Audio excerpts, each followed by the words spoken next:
Mais le château véritablement emblématique de cette côte d'émeraude, que tient absolument à nous faire découvrir David, est posé à 25 km plus au nord sur le littoral.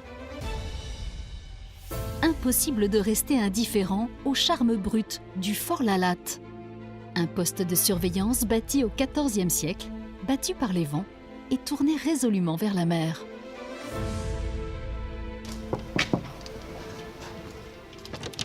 Ah, bonjour David. Bonjour Isabelle. Ça va bien? Bien vous?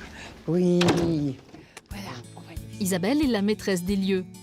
C'est le père de son époux qui a racheté le site en 1931 et qui l'a entièrement restauré. Dans quel état était ce château alors dans les années 30 Alors dans les années 30, eh bien, à part les murs extérieurs, les châtelets d'entrée, tous les bâtiments étaient totalement en ruine puisque le château était abandonné depuis 1890.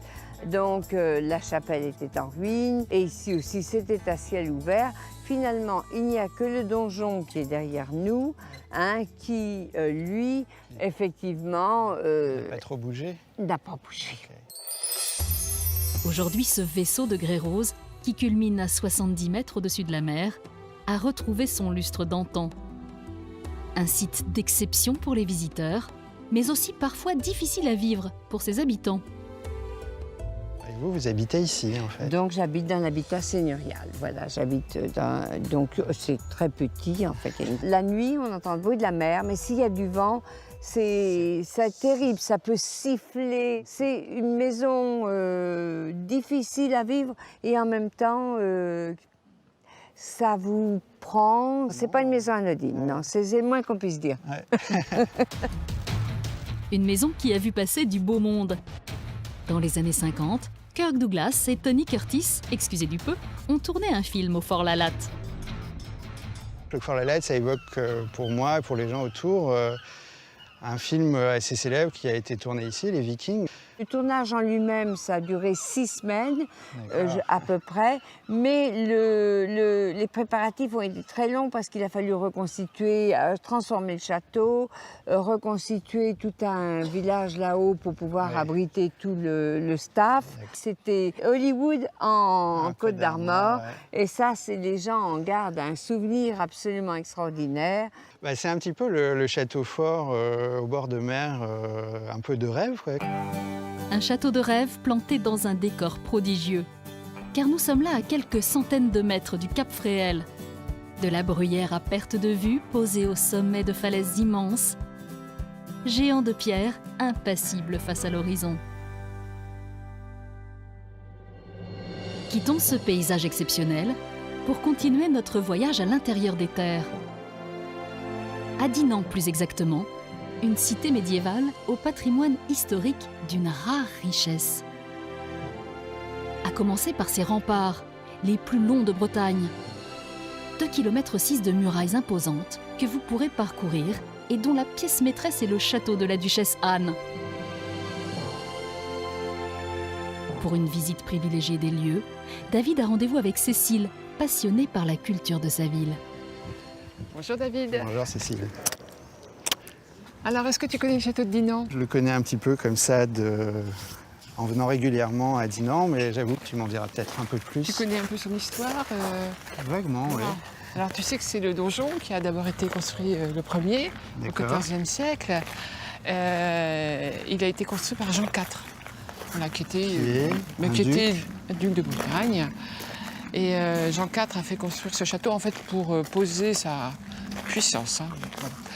Et si tu regardes, voilà, c'est un château de prestige. Un château de prestige qui a su évoluer au cours des siècles. Dans les entrailles de la tour de Coëtquin, habituellement interdite à la visite, Cécile nous offre un regard inédit sur l'histoire plus récente du château, habité dès 1585 par le duc de Mercœur, gouverneur de Bretagne. Un personnage peu populaire ici. Alors ici, on est dans un lieu qui est inconnu aux visiteurs dinanais, puisque c'est fermé au public. D'accord. Le souterrain Mercœur, en fait, est arrivé bien après la construction du donjon, de la tour. Il a été construit au XVIe siècle.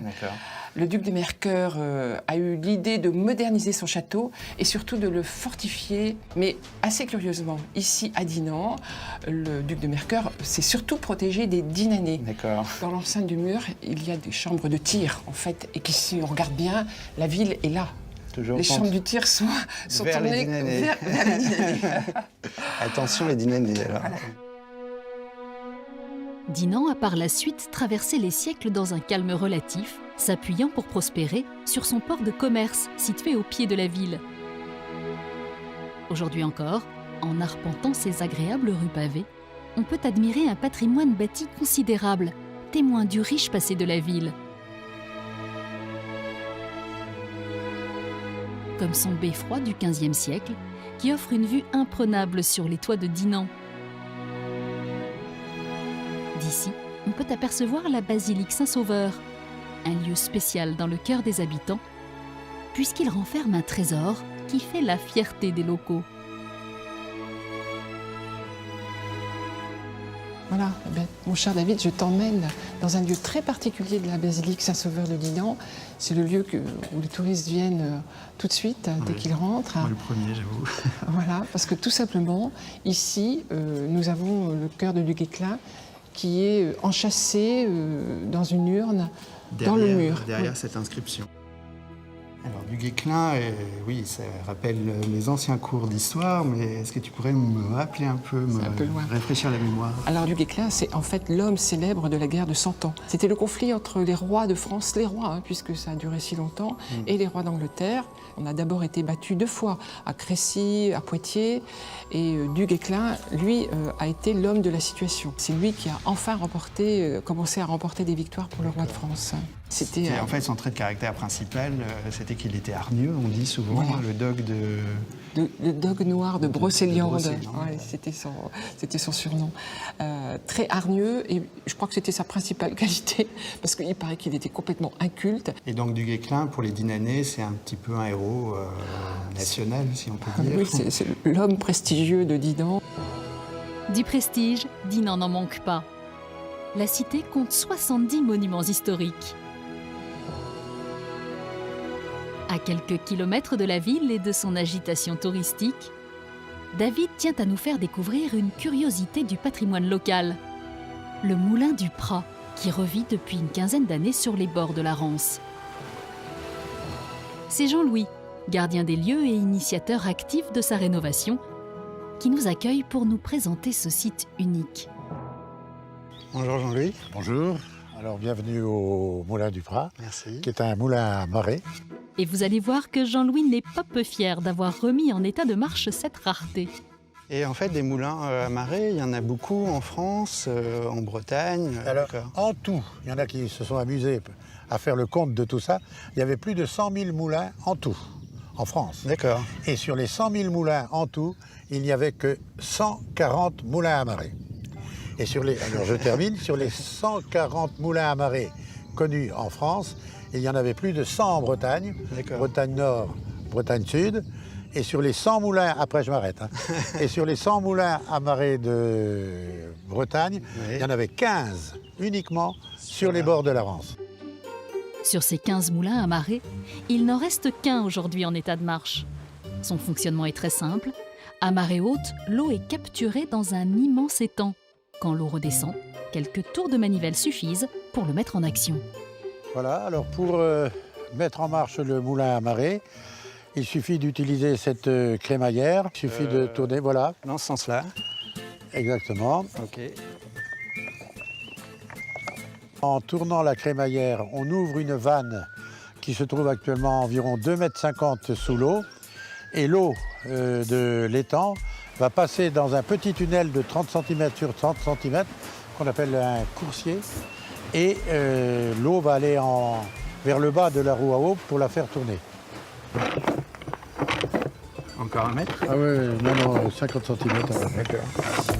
Cette roue à eau va entraîner ensuite tout le mécanisme à l'intérieur. Si le moulin à l'époque fonctionnait 2 fois par jour, à chaque fois 6 heures durant, suivant le rythme des marées, l'association de Jean-Louis l'utilise désormais tous les dimanches pour des démonstrations et des dégustations de galettes 100% bretonnes.